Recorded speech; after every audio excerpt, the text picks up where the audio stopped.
Station. Hey, good Sunday evening to you. The Warhawks won a wild one in Lafayette, 56-50 in double overtime, and as you can tell, the scoreboard nearly exploded by the amount of offense, huh? On the ULM side, head coach Matt Viator electing to go with sophomore Caleb Evans under center. Was it the right choice? 6 touchdowns, 5 on the ground, 1 in the air, 28 for 34 with 343 yards, total of 472. Pretty sure it was a good call. Evans tied a program record that was set last year when Thomas Koofy rushed for 5 scores at Georgia State. But the Cajuns just wouldn't go away. They outscored ULM, including posting 21 unanswered to tie it at 50.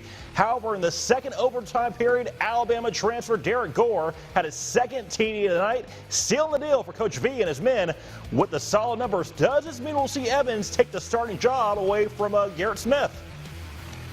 It gives us another element, I think, and I think he's only going to get better too. But we have a lot of faith in Garrett, and if it calls, and we have a lot of faith in him going in there as well. So the quarterback run stuff has hurt him so far this year, and so we thought he gave us the best chance going into the game. But Garrett was ready too, and Garrett will be ready every week. Heartbreak in Columbia for Louisiana Tech. They fell 17-16. Great effort early from the birthday boy, Jamar Smith. Finished 23 for 33, 281 yards, had a touchdown right there. They gave Tech a 13-0 lead. South Carolina fans began leaving in the third quarter. Who does that? But the defense unable to stop the Gamecocks in the fourth quarter as they found the pay dirt twice. Despite Mr. Reliable Jonathan Bard's giving the Dogs a brief lead, South Carolina's Parker White provided the dagger in the moment and the heart for Skip Olson and his men. 31-yard field goal wins it. One positive, the Dogs did cut down on turnovers. They had 6 coming in, only 1 on Saturday. There's no moral victory here. We're not walking out of here excited, jumping up and down because it was a close football game. Well, we had a second opportunity from what we did with Mississippi State a couple weeks ago, and we turned the ball over a lot in that game, and we came in here and we just wanted to play a clean game, and I felt like they did that. Just a tough way to lose. Some early fireworks in Gramblin's battle with Mississippi Valley State. Senior defensive back Diamante Johnson picked off Delta Nova quarterback Jet Even, takes his 35 yards, one of his 3 INTs this evening.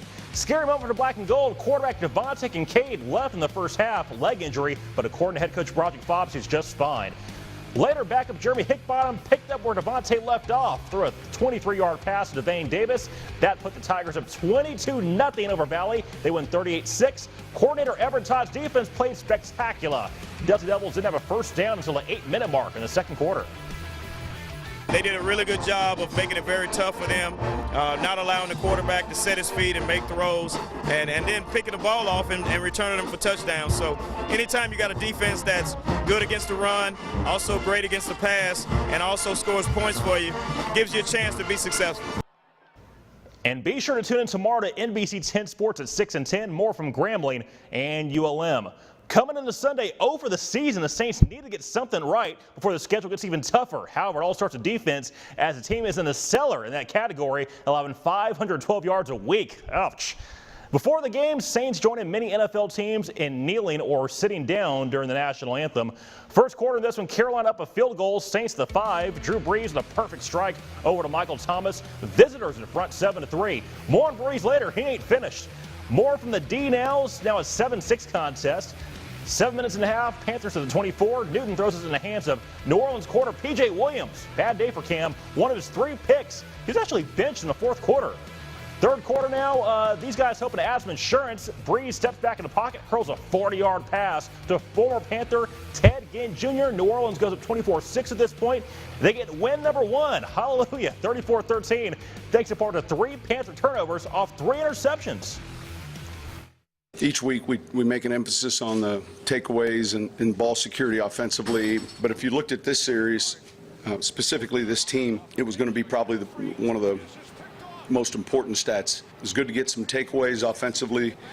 We were smart with the ball.